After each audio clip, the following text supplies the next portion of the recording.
এসব তুমি কি বলছো বীরেন্দ্রনাথ? ঠিক বলছি আমি। বীরেন্দ্রনাথ, তুমি তো নিজের মুখে স্বীকার করেছিলে যে তুমি পূর্বেই পদ্মাকে বিবাহ করেছো। মানি না আমি। নিয়ে যাও আমার চোখের সামনে থেকে, নিয়ে যাও। বীরেন, ও তো স্ত্রী না, আমার কোনো স্ত্রী নেই, আমি বিবাহিত না। তোর কি মাথা খারাপ হয়ে গেছে? এসব কথা কেন বলছিস? নাটোরের রাজ পরিবারের সম্মান ধুলে মেশাতে চাইছিস কেন? কাকে আপনি কি সব বলছেন? ওকে আপন করে নেওয়ার এই হলো আমাদের পুরস্কার। এই, সাবধান, একদম সাবধান। কারা তোমরা? মহাবলীর সাথে কথা বলার স্পর্ধা দেখিও না। আমার সাথে এইভাবে কথা বলার দুঃসাহস কেউ দেখায় না, কেউ না। বীরেন্দ্রনাথ,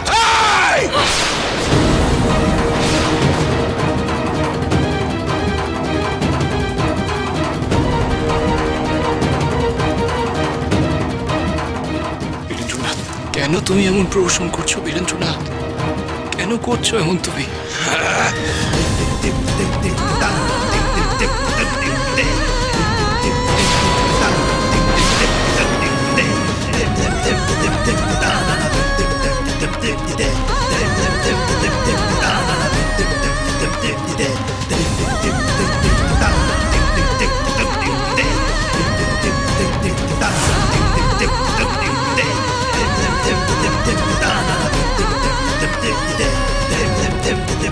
দাদা, এইসব কি হচ্ছে বলো তো?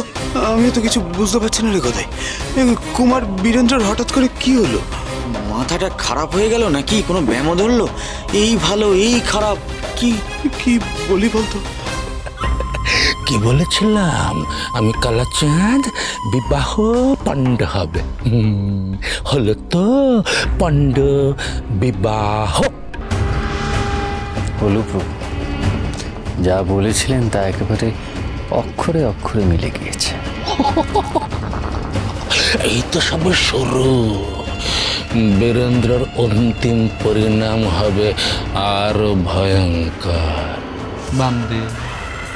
বামদেব তো পারলেন না বীরেন্দ্রর বিবাহ সম্পন্ন করাতে।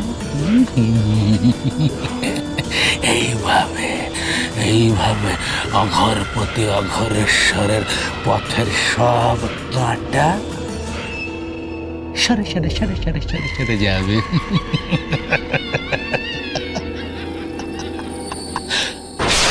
বীরেন, কি করছিস তুই? থাম তুই। ঠাকুর দয়া করে তুমি ওকে বোঝাও। ছি ছি ছি ছি ছি, নাটোরের রাজ পরিবারের মান সম্মান সবকিছু ধুলিস্যাৎ হয়ে গেল। ছি। বীরেন্দ্রনাথ, শোনো গো। বামদেব ঠাকুর, আমি কি তোকে কিছুতেই ছাড়বো না।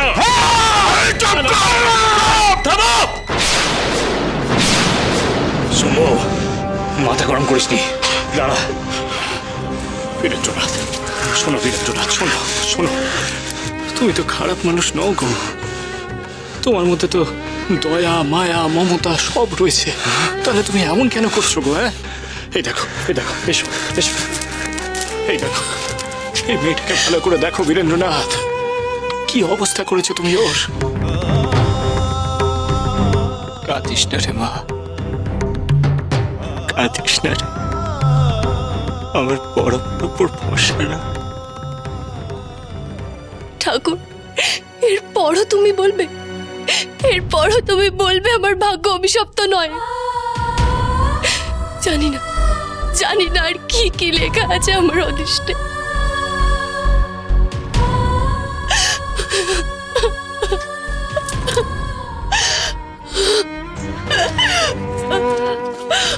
কি মারে? কাঁদিস না মা, কাঁদিস না, শান্ত। ওঠ বলছি, ওঠ। দেখ জানাই বীরেন্দ্রনাথ তোমাকে, তুমি দায়িত্ব নিয়ে এই মেয়েটার এত বড় সর্বনাশ করলে। ওর কি দোষ ছিল? বীরেন্দ্রনাথ,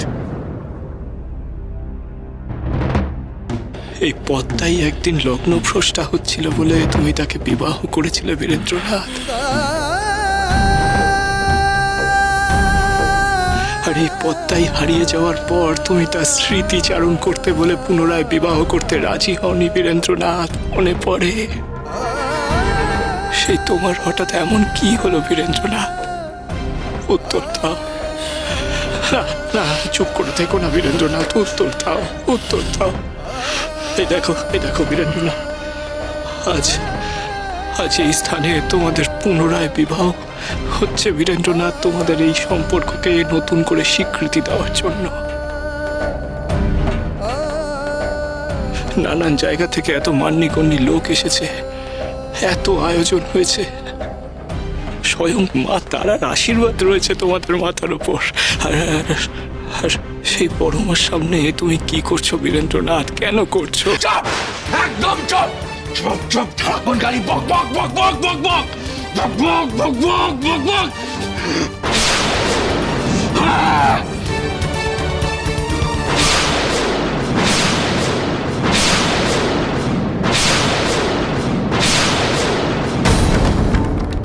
বেশি কথা বলে এখানেই শেষ করে বীরেন্দ্রনাথ!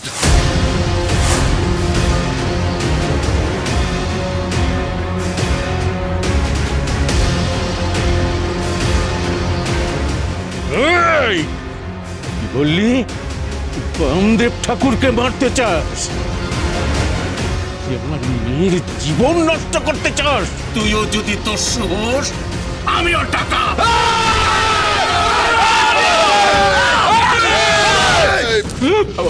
অস্ত্র নামা, সম্ভবত লোক দেখে বল, অস্ত্র নামাতে। বীরেন্দ্র, আমার কথা শোনো বীরেন্দ্রনাথ, এমন করো না তুমি, এমনটা করো না গো তুমি।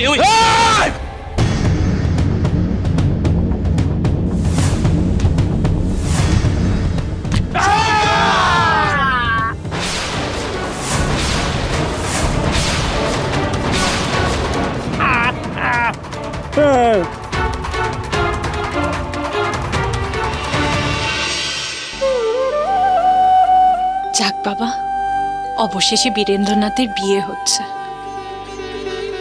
উনি প্রথম দিকে যেভাবে বেঁকে বসেছিলেন, আমি তো ভাবতেই পারিনি যে ওনার বিয়েটা হবে। জয় মা তারার জয়। মা যা করেন মঙ্গলের জন্য। এতক্ষণে নিশ্চয়ই শুভদৃষ্টি সম্পন্ন হয়েছে। মা, মা তুমি এখানে? আমি তোমাকে চারিদিকে খুঁজে বেড়াচ্ছিলাম। তুমি মন্দিরে গেলে না কেন? ওদিকে তো কাকামশাইয়ের বিয়ে শুরু হয়ে গেছে। আমি তোমাকে না দেখতে পেয়ে খুঁজতে খুঁজতে চলে এলাম। ওখানে তো দাদা আছে, জ্যাঠামশাই আছে, তুমি যাও ওখানে। তুমি কেন বিয়েতে গেলে না মা?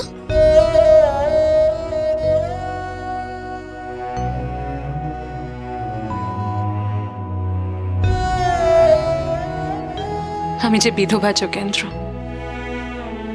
বিধবাদের যে শুভ কাজে থাকতে নেই। কেন মা? তুমি কেন কোনো শুভ কাজে থাকতে পারবে না? তুমি তো সবাইকে কত ভালোবাসো, সবার কত ভালো চাও, তাহলে কেন তুমি যেতে পারবে না মা? সবই আমার অদৃষ্ট বাবা। রানীমা, কি হয়েছে? ভেতরে এসো, বলো কি হয়েছে। সর্বনাশ হয়ে গেছে রানীমা, সর্বনাশ হয়ে গেছে। কুমার বীরেন্দ্রনাথ বলেছেন তিনি বিয়ে করবেন না। কি বলছো তুমি? হ্যাঁ রানীমা, সুদৃষ্টির সময় থেকে তিনি বেঁকে বসেছেন, বলছেন তিনি কিছুতেই বিয়ে করবেন না। পাত্রী নাকি ওনার কেউ নয়। রানীমা, বিয়ের আসরে মারামারি বেঁধে গেছে।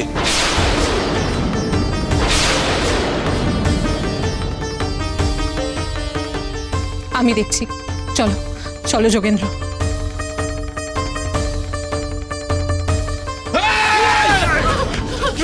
কি করছিস তুই? এই শুভ করে তুই কি করছিস?